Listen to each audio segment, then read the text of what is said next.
zonse zikuvuta moyo wako kuri Yesu, anyamura mavuto yako yonse. Oh, leta zonse we, leta zonse, oh, leta zonse we, moyo wako anyamura we, anyamura mavuto yako yonse. oh, anyamura we, oh, anyamura we, anyamura we, anyamura mavuto yako yonse. oh, anyamura we, oh, anyamura we,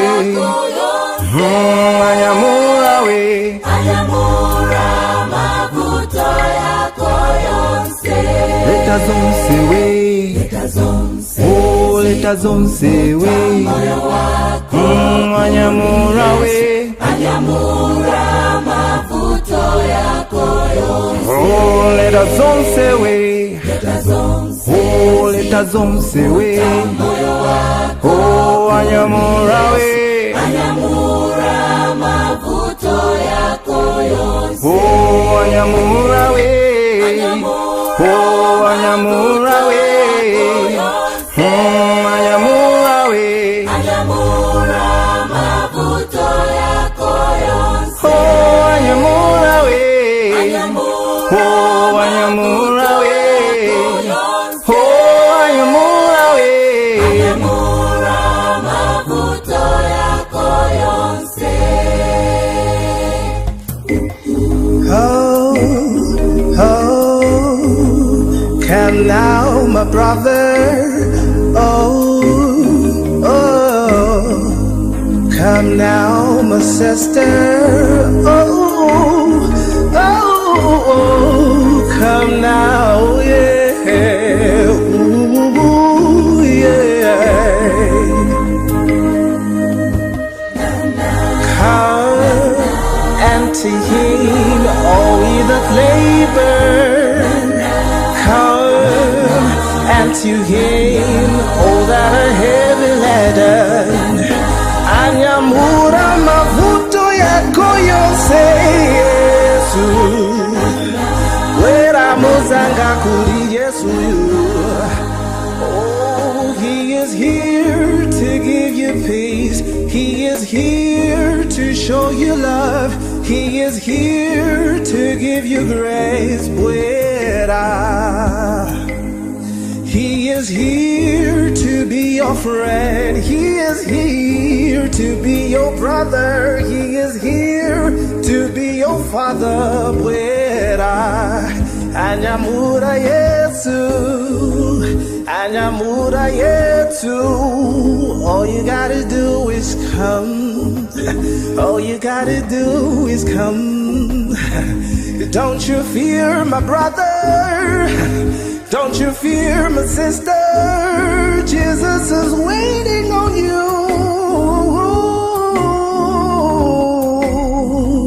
Anyamura mavuto, anyamura wotwara, anyamura wonse Yesu, yeah, yeah, yeah. Anyamura Yesu.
Yesu mumuwashi waleta lufutuo tamutani mutamu siani mumutambule. Yesu mumuwashi waleta lufutuo tamutani mutamu siani mumutambule. Nomuba mulihibide kutanda benzu ungandanko muzwa agagandalomba Yesu mwabi mumutambule. Nomuba mulihibide kutanda benzu ungandanko muzwa agagandalomba Yesu mwabi mumutambule. Nomuba mulihibide kusiyana benzu kumunzinko muzwa agagandalomba Yesu mwabi mumutambule. Nomuba mulihibide kusiyana benzu kumunzinko muzwa agagandalomba Yesu mwabi mumutambule. Waleta lukutugo munganda yenu oyu Yesu agagandalomba mumutambule mulimu washi. Waleta lukutugo munganda yenu oyu Yesu agagandalomba mumutambule mulimu washi. Kujeriko kumanya yogwazakeyo waganjila Yesu mbuli mwenzu. Waganya atomwe azakeyo kusanganya abasijia atafule yomwe. Kumusayikwa ogu munene zakeyo wagajana hirelego hinjanji bubuponu. Mubona buyo aye bosunu kuti wa musara Yesu ulaleta hirelego hitambigi mubumbi bwago. Yesu mumuwashi waleta lufutuo tamutani mutamu siani mumutambule. Yesu mumuwashi waleta lufutuo tamutani mutamu siani mumutambule. Nomuba mulihibide kutanda benzu kungandanko muzwa agagandalomba Yesu mwabi mumutambule. Nomuba mulihibide kutanda benzu kungandanko muzwa agagandalomba Yesu mwabi mumutambule.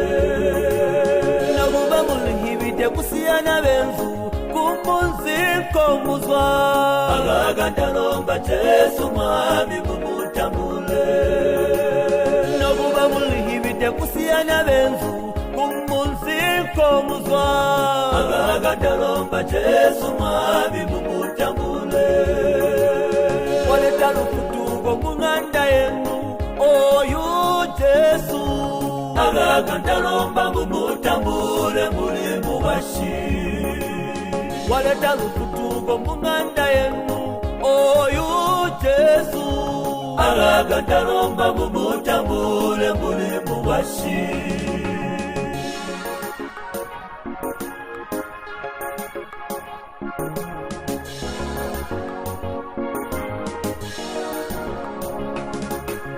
Bananua tibaganda kumutelela abunini anope ambaida banabuji bagaloba bagamana bagawa amenda anywebo buti muyumbye singo igutawa tagana naleza muyoji bona tagasala ya bwale gumulomo.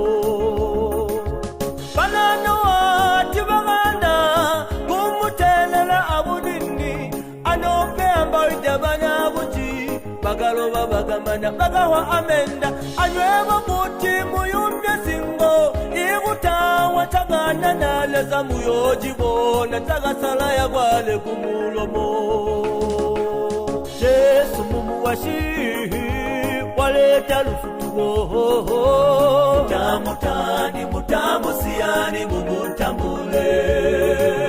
Yesu mumuwashi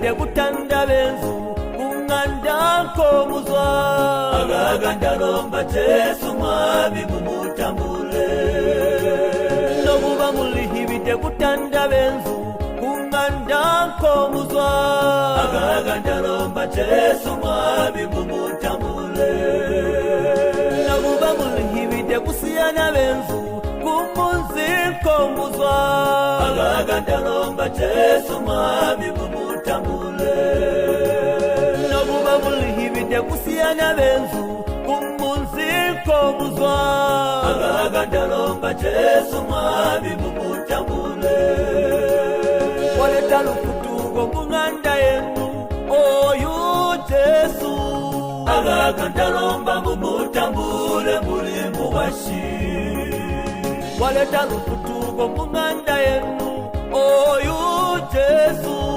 agaganda lomba mumutambule mulimu washi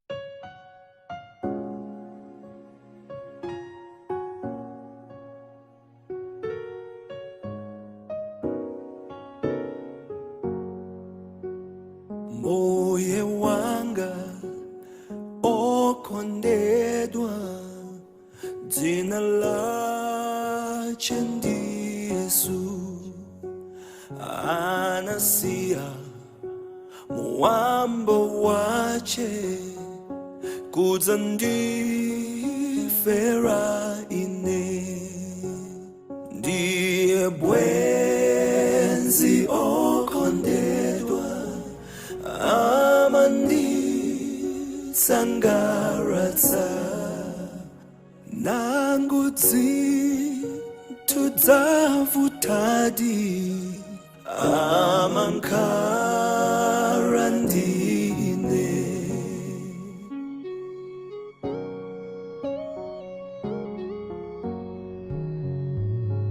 tawidzina ndi malaka kati mwa mtima wanga pomwanzanga ndi makonda andisiya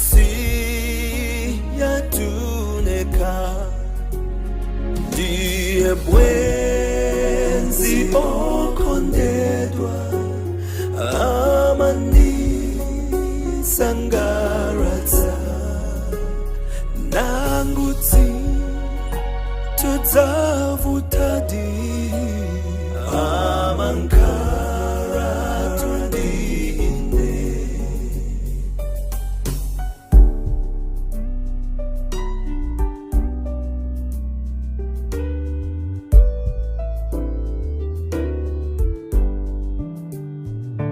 sikulina adzabwera kudzandi tengaine ndikupita tukumwamba ndidzankara bendiye ndiye bwenzi okondedwa amandi sangaratsa nangutsintu zavutadi amankara tundine nangutsintu zavutadi amankara ndine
Oedipus the king kills his own father at the crossroads and later on marries his own mother.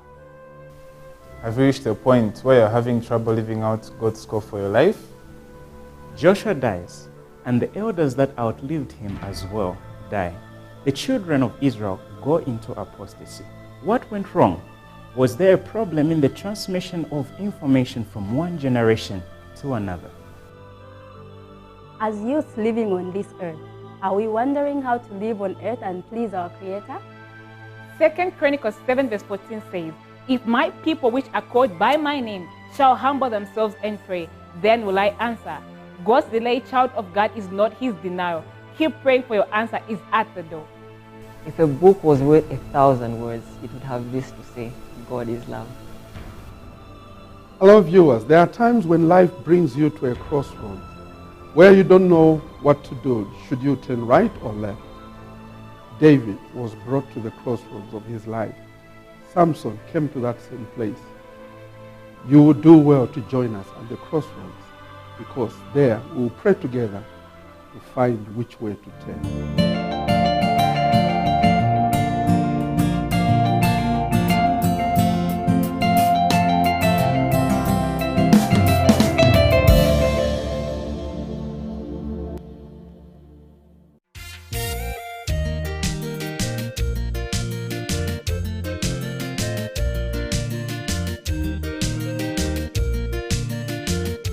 The George Monsa Music Show. Good music that means so much to everyone. Global, African, and proudly Zambian with a punch. Every Friday at 21:15 hours and repeated every Saturday at 17:45 hours. Make a date.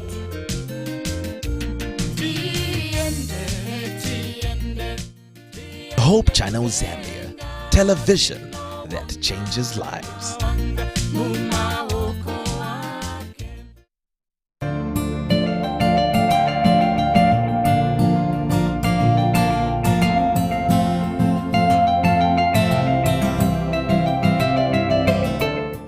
Peer pressure, group influence, these have brought a toll in our generation and made our parents in many homes wonder, are we raising our kids in the way that the Lord accepts? Or maybe are we missing it somewhere? Well, you don't have to worry. Many other times that we feel we're going astray, but we do not have somebody to talk to. Hope Channel Zambia brings to your screen Hope Teens Season 2, a program that is meant to educate, modify, edify, and also encourage that teenage who feels they have gone astray and mommy and daddy are always complaining about them. Remember, there are certain things that you do not have control over. They just happen. Why? Because you're human. But we're here to bring hope and to make you realize that we are bound to make mistakes and be a better person. Don't be left out. Hope Teens comes to your screen every Sunday at 17 hours. And if you get to miss this show, don't feel left out either ways. We are back to your screen with our repeats on Tuesday at 15 hours. Remember, you do not know what the future holds, but with us, you get to learn more and we get better every day.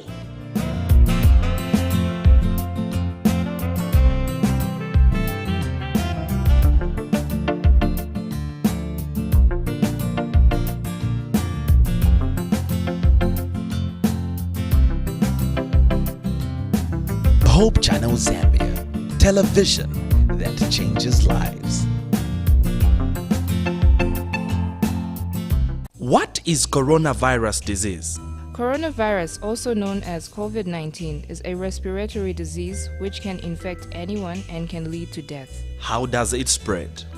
It spreads by being in close contact to an infected person, being close to a person who has been exposed to a coronavirus-infected person, or touching surfaces or objects that are contaminated with the coronavirus. What are the symptoms? Fever, cough, difficulty in breathing or shortness of breath, body ache or headache. How can one prevent contracting the coronavirus? Wash your hands regularly with soap and water for at least 20 seconds or use hand sanitizer. Avoid physical contact with other people by keeping a safe distance of at least 1 meter. Cook meat, eggs, and other animal products thoroughly before eating. Cover your nose and mouth with flexed elbow or tissue when coughing or sneezing, and throw the tissue in a bin. Avoid handshakes, hugging, and kissing to reduce the chances of getting exposed to the coronavirus. Avoid unprotected contact with live farm animals. Stay at home and avoid unnecessary traveling, whether you have the symptoms or not.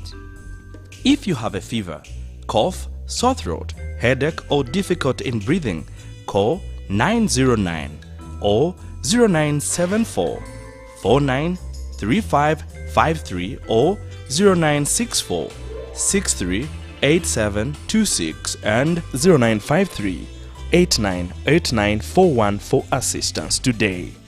This message is brought to you by the Adventist Development and Relief Agency, ADRA, in partnership with the Ministry of Health.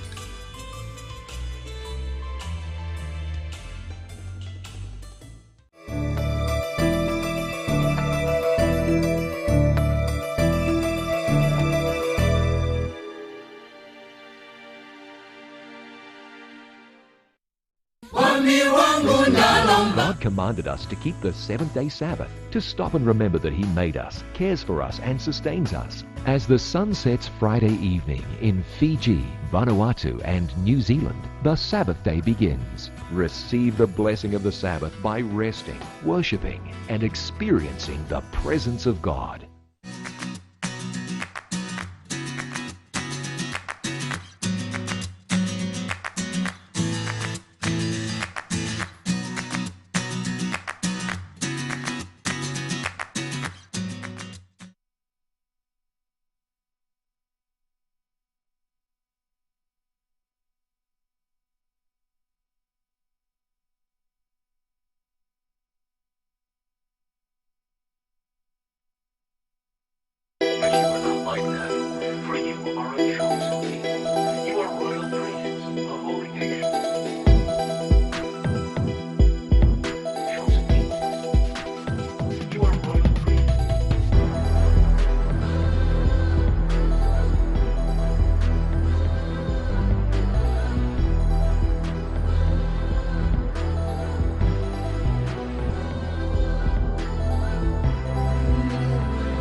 Hello everyone and welcome to The Chosen Generation. The Chosen Generation is a platform where we discuss issues that affect young people in the church. Today we are discussing impoverished mentality. What is impoverished mentality? What is the cause of impoverished mentality? Perhaps it is the religious issues. Perhaps the structural issue. Maybe it might be the way we are educated. Let's go to the street and find out what other young people have to say about this issue.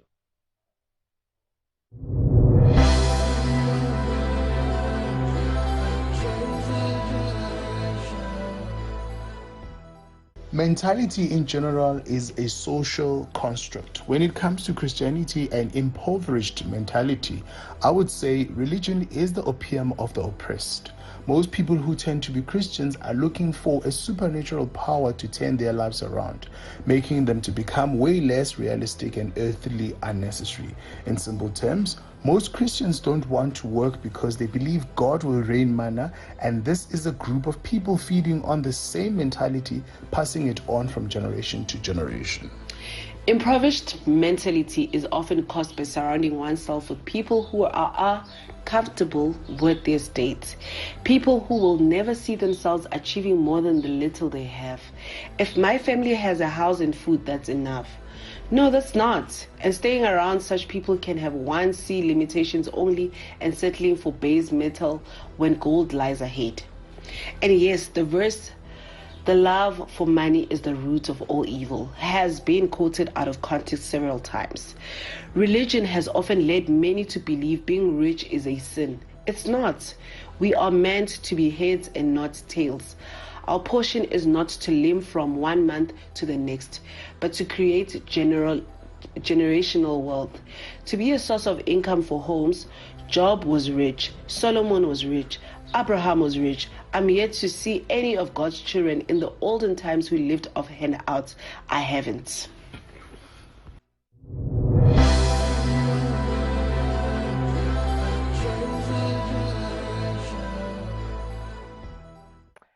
You have heard what the young people had to say about this subject. You can also have your say. Our social media contacts are on the screen right now. Let us know what you have to say about this issue. We're now going back to an ad break, but stay tuned. We have more on the issue of impoverished mentality.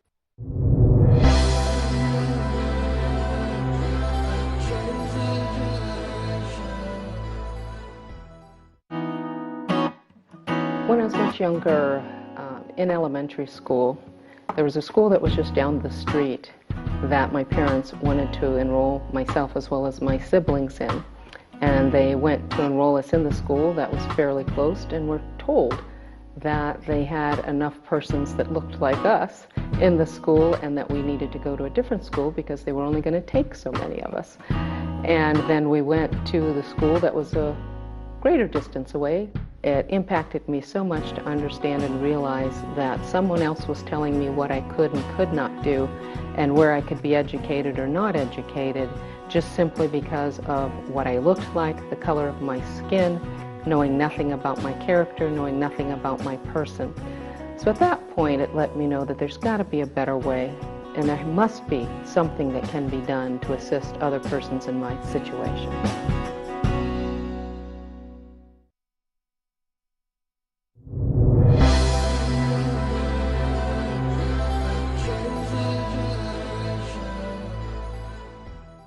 Welcome back to The Chosen Generation. Before the break, we had young people share their views about our subject matter for today, impoverished mentality. Today we are asking the question, why is there impoverished mentality amongst the young people in the church? And with me today I have distinguished guests who are going to help us unpack this issue. I would like to introduce them to you. I'll start with Itu. Thank you for joining us on my far left. And then we also have Refilwe, we have Buhle, and we have Sfiso. Thank you so much for being here with us. Thank you. I think let's start at the right place. What is your understanding of impoverished mentality? What do you hear when we use that term? I'll start with you, Sfiso. Okay, thanks for the opportunity. I think at two levels. The first level being how you are conditioned, how you are brought up, what society puts as the most important things that shapes how you think. And the second level is your experiences through life.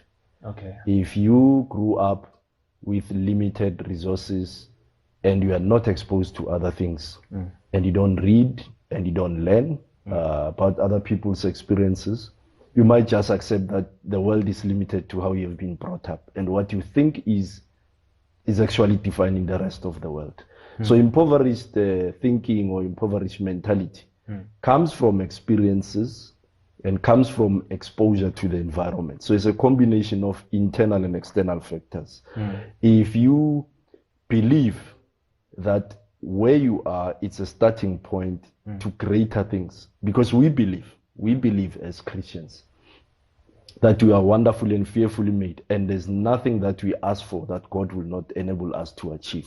Now that already broadens your spectrum. You can't have, impoverished mentality and thinking in approaching things. So it's the limited ability to conceive what the world can become if you put effort and godly intervention into it.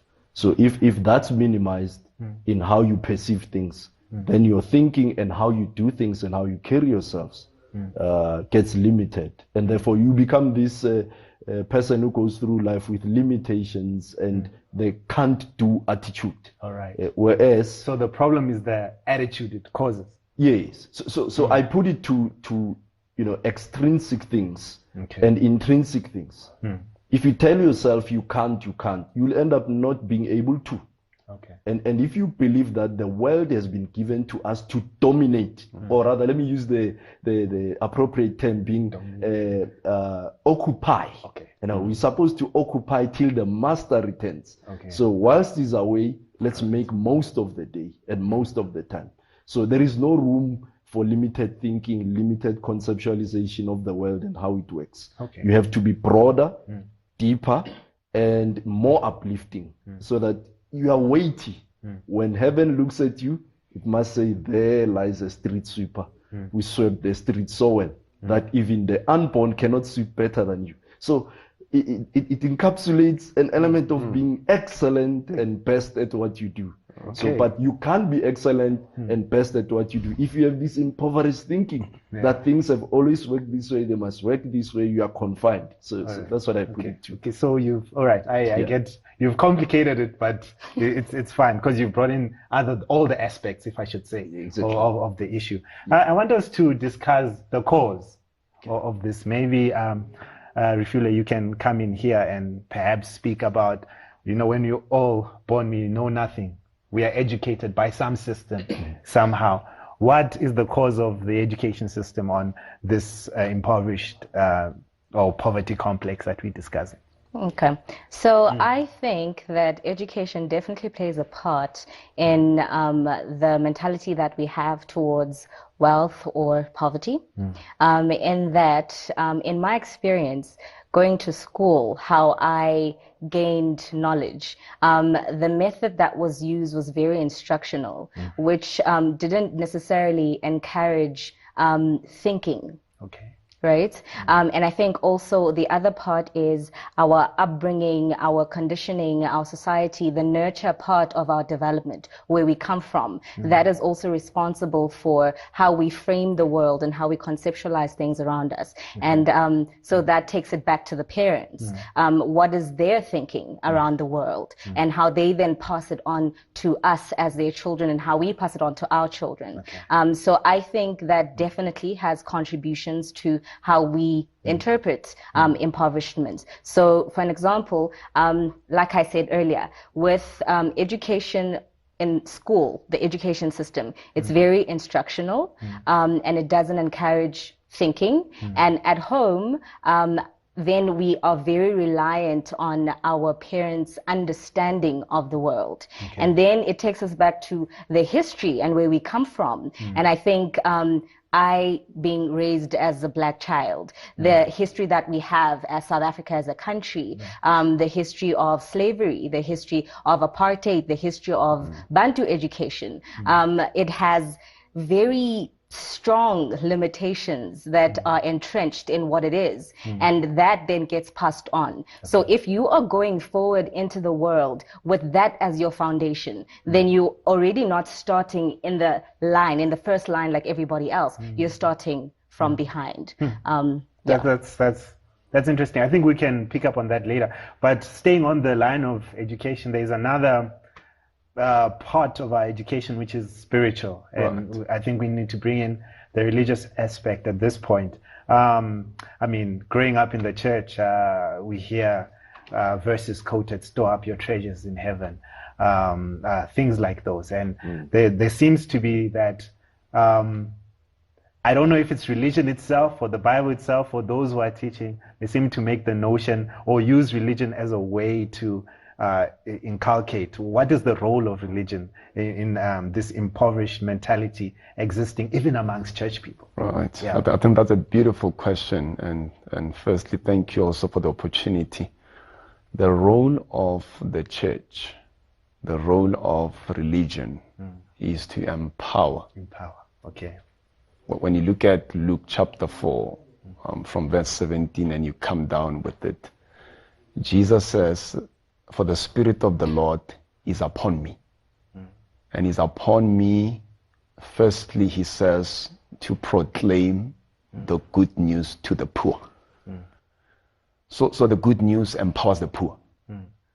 And you look at the needs of the poor. The poor people need money. For instance, they need shelter. They need to live. So you look at also what Jesus says he's proclaiming to the poor. He's proclaiming the good news. So the good news is supposed to be empowering the poor in addressing their needs. I just want to also come to the second issue, which I think is also very important. And also say, let's clarify this issue. And you know, it is not wrong. Okay. It is not wrong to be a follower of Jesus. It is not wrong to be a believer, a Christian, and particularly an Adventist, and be wealthy. It is not wrong. It is not wrong. Okay. Yes. The Bible expects us to be excellent in what we do, to be successful in what we do, to be achievers, and not only achievers, but top achievers.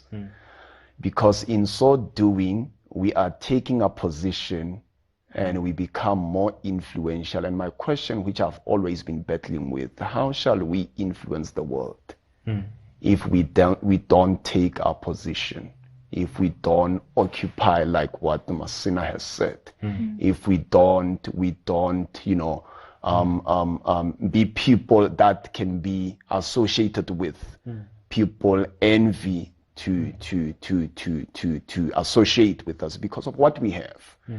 And thirdly, we also need to understand that what God has installed in us is more powerful than what we can imagine. Yes, so it's important to understand that the church is there to empower those who are in need and give them the skill that they need in order to survive and live the best lives that they possibly can. I think we can go into this a bit more, but I would love us to take a break right now. Viewers at home, what do you think? Share your comment with us on social media. The hashtag is currently on your screen. Let us know what are your views on this issue. Perhaps we can help each other and assist each other in sorting out this issue. We'll be right back after the break with much more for you.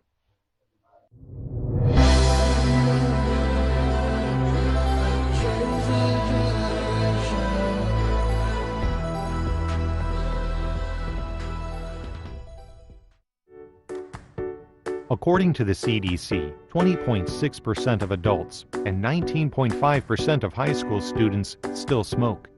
Tobacco use is still the nation's #1 cause of preventable death, killing more than 400,000 people and costing $193 billion in healthcare bills and lost productivity each year. Furthermore, the growing popularity of smokeless tobacco products, especially among teen boys, is concerning. That's a fact. But there's hope. All of these deaths and costs are entirely preventable. Tobacco control has been identified as one of the 10 great public health achievements of the first decade of the 21st century. Leaders from many religious denominations have launched Faith United Against Tobacco to reduce tobacco use, protect our children, and decrease the terrible toll of tobacco. Visit www.tobaccofreekids.org to learn how you too can help. I pray for the people that are poor and don't have any homes or no food at all on the streets. I pray for people to be safe. I pray that a lot of things in the world would be fair. I pray for homeless people. I pray that I do a good job in school.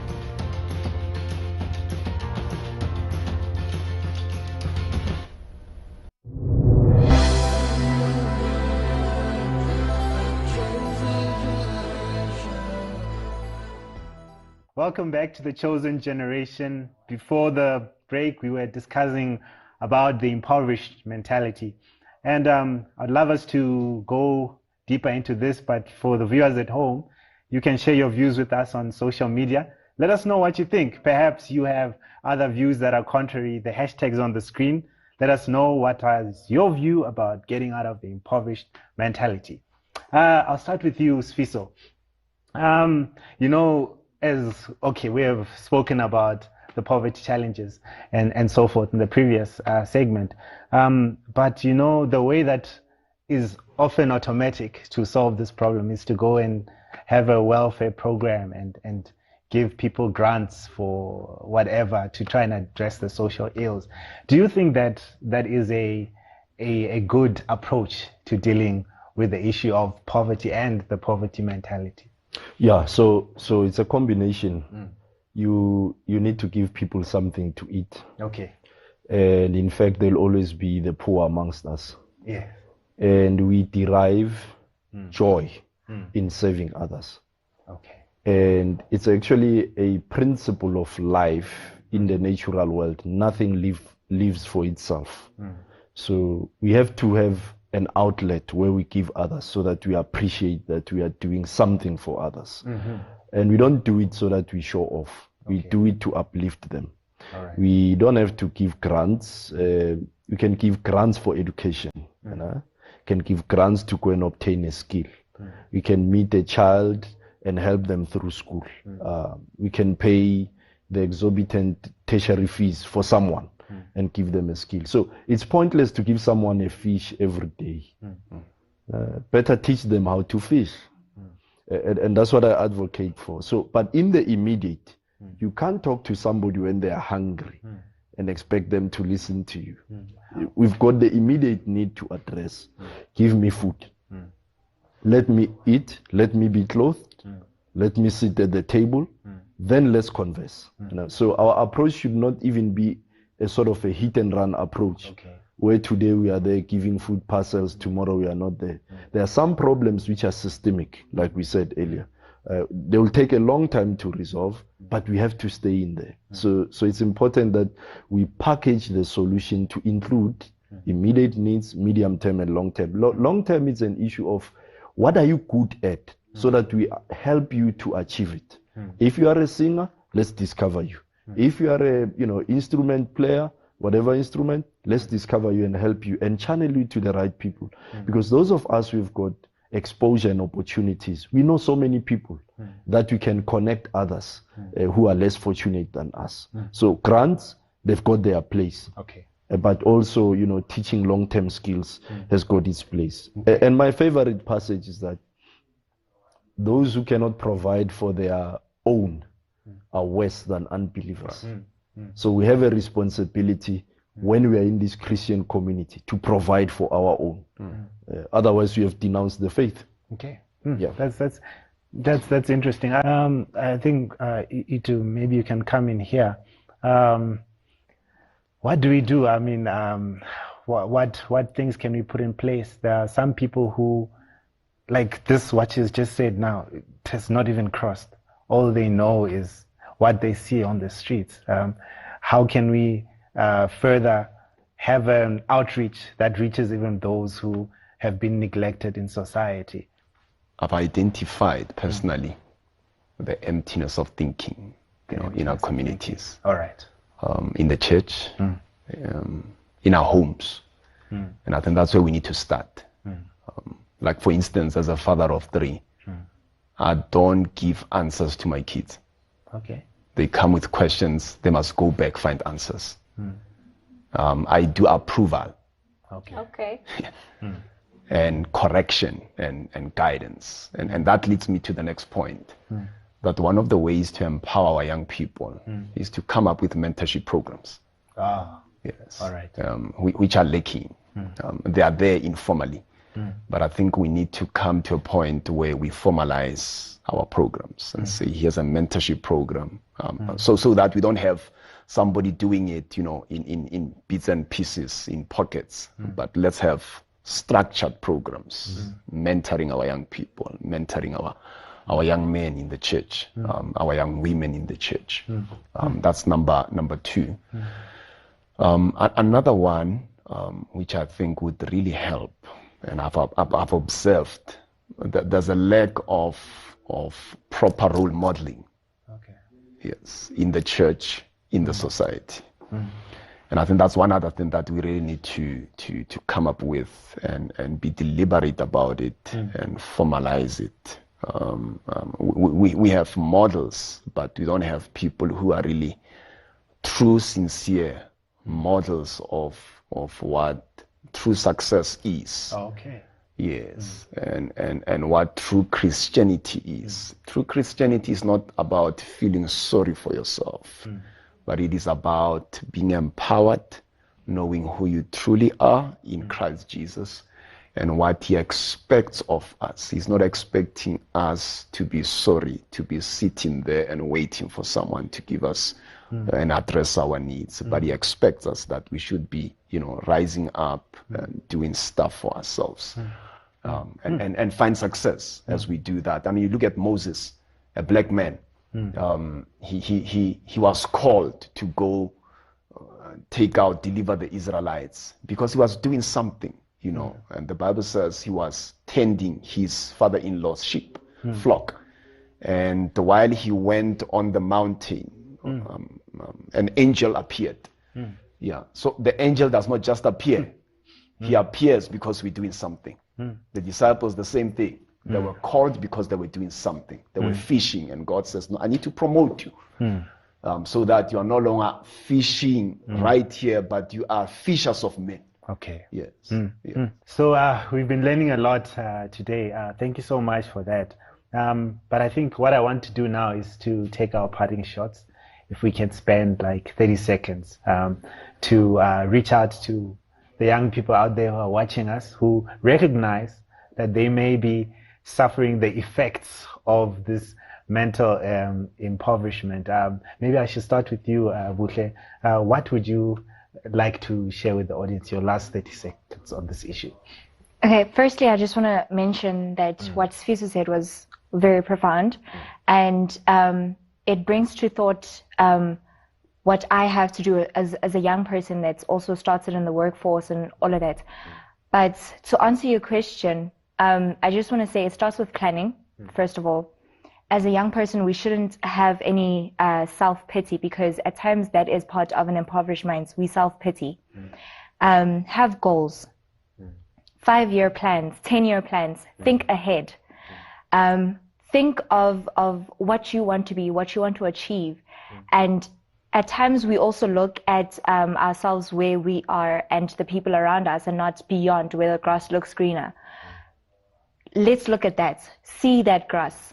See yourself in that grass. See yourself playing on it. That's where we should be. That's where our mindset should be. And I think we will definitely move from an impoverished mentality. Okay, that's interesting. Rufilwe, your last 30 seconds on the issue. Okay, I want to say cash is king. Okay. And I want to refer to what he said about eating seed. And it's just a new revolution for me. I think with our heritage being what it is, it's easy, because when you pick up, you're already in the race. People have been poor, you are inheriting black tax, all of these things are happening. So also you join in, you chow seed, everything, and then it continues. But I think if we stop chowing seed and accrue capital, and when it's accumulated, then you can take, advantage of opportunities that arise, right? When shares come on, you can buy shares. Why? Because you don't have 100 rand anymore. Because you've put it away as you've accrued capital, and that gives you purchase power, and you can then generate wealth from there. So cash is king. Put your money away. You can't buy much with a little bit of it, but little on little becomes much, and you can do more with that. All right. You too. Thank you Your very last much. 30 seconds. Thank you so much. Someone said in life, we do not attract what we want, we attract what we are. Okay. Yes, and it's leading me to one thing that we need to teach our young people, to start becoming what they want in life, instead of being chasing, after success, become the success. Instead of chasing after a successful man, be that kind of a woman that would attract a successful man. And I think it goes deeper into personal development. That's interesting. Sfiso, your last 30 seconds. Thanks so much. I think let's prepare for the future that we want. Let's set aside and not consume everything. Let's go on a personal control, exercise some stewardship and self control on oneself. But above all, let's put God in the midst of our plans, and He will direct us on the right paths. And The interesting thing is God has bigger plans for us, and we have not yet even begun to comprehend what He can do for us. I like the part where it says in Revelation that they overcame the sin by the testimony of the word, and they did not love their lives more than they loved God. So let's not love our lives more than we love God. Let's make God the center, and then He will open up things for us. And the young people, don't give up. If you make a mistake, bring yourself and the mistake to God. Don't self-judge, self-pity, bordering on suicidal, tendencies. Bring the mistake. You have a child before wedlock, bring the child and yourself to God. You get bankrupt in the process, bring the bankruptcy and yourself to God. You get your car repossessed, come without the car that's repossessed to God. God will fix you. Some of us need to learn the hard way, some of us are going to learn the soft way. But in all of this, come back to God. Come back to God. I would like to personally thank you for coming to the show and really addressing this issue. And I'm sure that people who are watching this have their lives improved immensely by what you have done.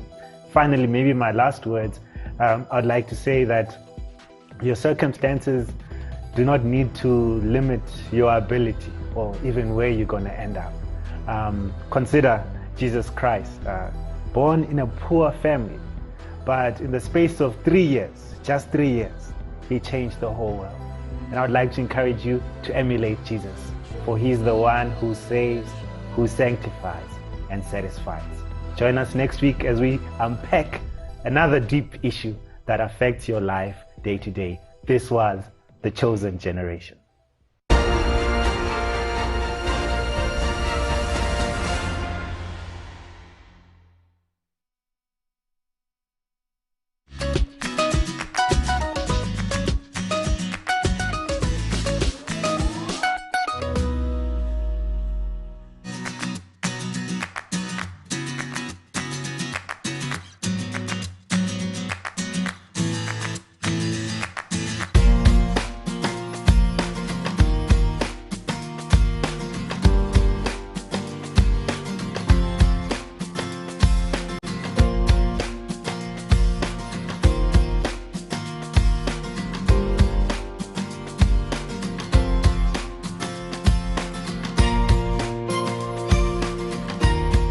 Hello friends, it's so good to see you once again. Andrea and I welcome you to another program of Faith and Life, a 30-minute dialogue about some of the fundamental teachings of the Christian faith and the difference they can make in our relationship with God and the way we live life in our world today. Last time we discussed the nature of the resurrection of Jesus, the evidence for it, and the hope that it gives believers. Today, we continue that conversation with a discussion of the resurrection and the glorification of believers. I can tell you right now, this is going to be a very interesting discussion. Let me introduce to you our special guest, Larry Lichtenwalter, who is currently the Dean of the Faculty of Philosophy and Theology at the Middle East University in Beirut, Lebanon. Larry's background is in systematic theology, and he also has written a number of books. And then we have Carl Kossart, who teaches at Walla Walla University in Washington State. Carl's studies have focused on early Christian manuscripts, and he has written about the Apostle Paul. Thank you for being here, to both of you. We're glad to be here. Carl, let me begin with you. We talked about in the last program the resurrection of Jesus, but the Bible also teaches about the resurrection of believers. When is that going to happen? For example, who will experience that resurrection, and what are we going to look like? Yeah, no, those are really good questions. And as we saw even with the disciples, they were confused with what happened to Jesus right away too. And so it's no surprise that we find in the early church there was lots of confusion about really what did that mean about the resurrection of believers. In fact, in 2 Timothy chapter 2, verse 18, Paul talks about the church in Ephesus and some of the problems they had. In fact, he tells us that, he says, there are some there who swerved from the truth, saying that the resurrection had already happened, that they were kind of limiting it to apparently to some sort of spiritual enlightenment. But Paul says, no, there's so much more to that. And I think of all the passages, to me, that is one of the clearest passages on the resurrection is the passage we find in John. Let me interrupt you a little bit here, because what you're saying that is happening in Ephesus, according to Timothy, it is an interesting thing, because the way many people believe, at least some of them, was that what matters is, the soul. Yes. Or the spiritual life. So the body is just a jail and it is disposable. So for them, the resurrection is what happened inside. But Paul is saying, no. The body is important. And God has a body for us, a new body for us. Exactly. They had limited it, right? Yes. And so he says there's so much more to it than just some sort of spiritual enlightenment. Yes. So the passage I was mentioning, it was John chapter 5, verse 25 through 29. It's a longer passage, but let me read it to you. Yes. There we're told, Jesus says, "Truly, truly, I say to you, an hour is coming, and is now here, when the dead will hear the voice of the Son of God, and those who hear will live." So that tells me that, we talked about in our previous program too, that there is something that takes place in the life of people today, that we become spiritually alive in the now, in the present time. But it doesn't end there. He goes on to say, "For as the Father has life in himself, so he has granted the Son also to have life in himself.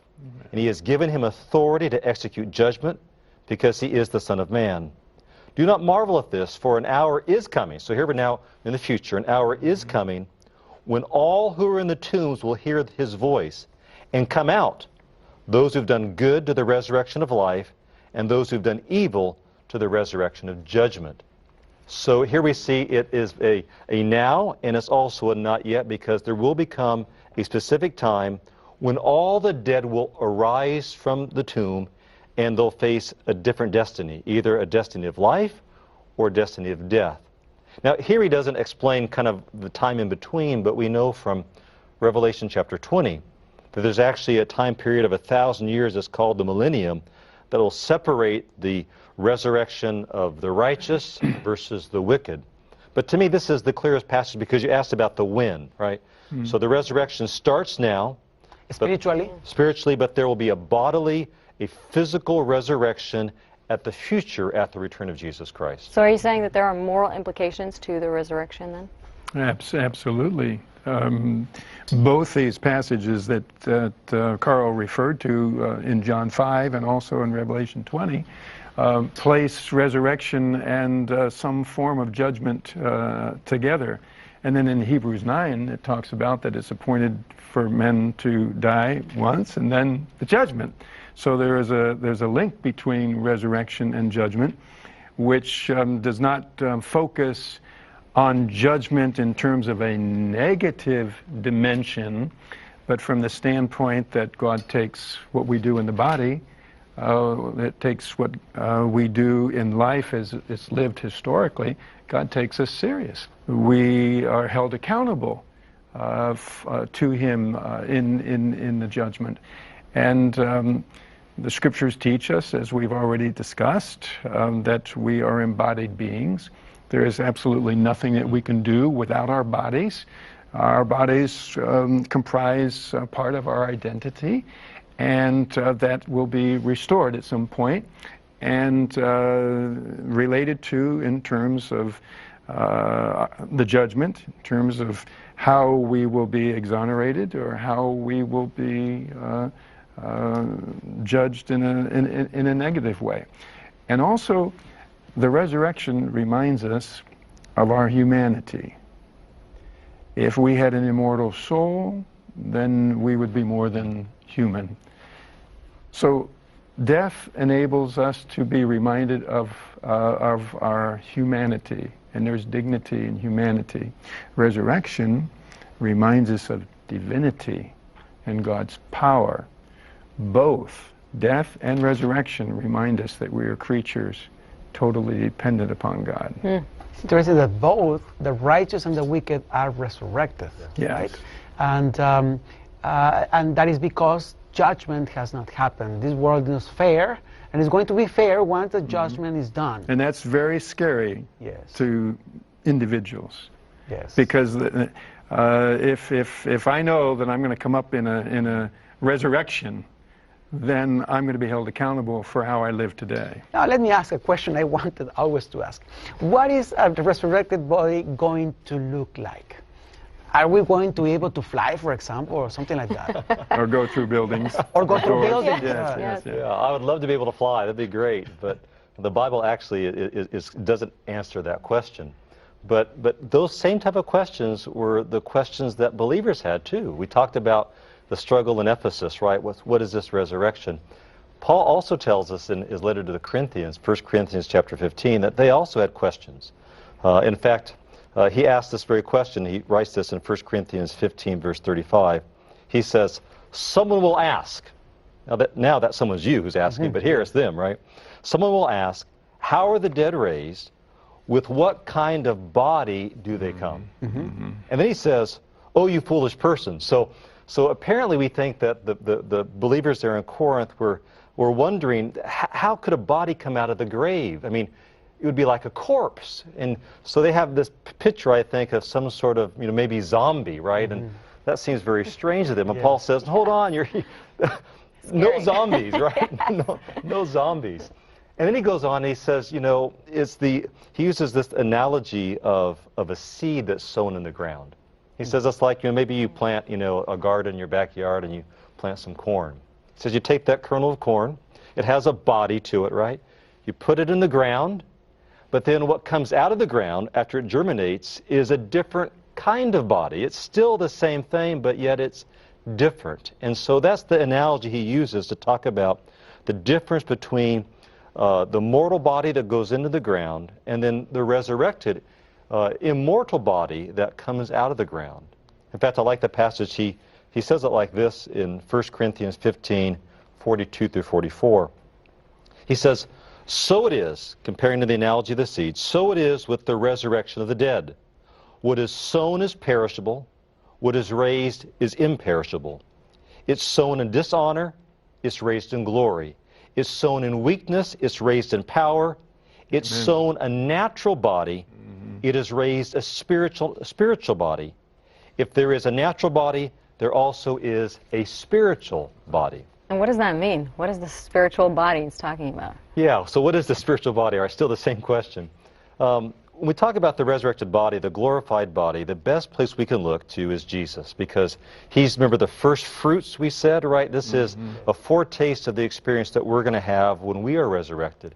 And we know, for example, if we look in the Gospels, after the resurrection, Jesus is seen visibly, they recognize him, he eats, they can touch him. So there's continuity, right, with who he was, but yet there's also discontinuity because he can go through walls, he can appear, he can disappear. So I guess I would say that the spiritual body, with the way Paul uses the term, he doesn't mean a ghost or some sort of, spirit, immaterial thing.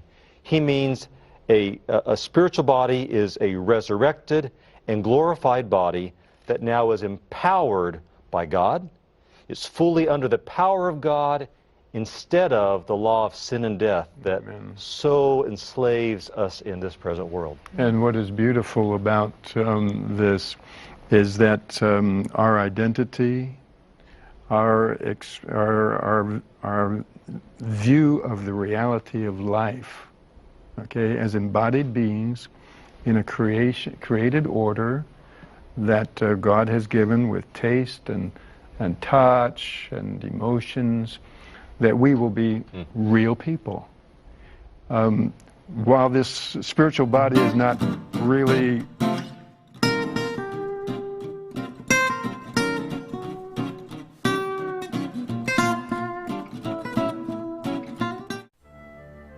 Oedipus the king kills his own father at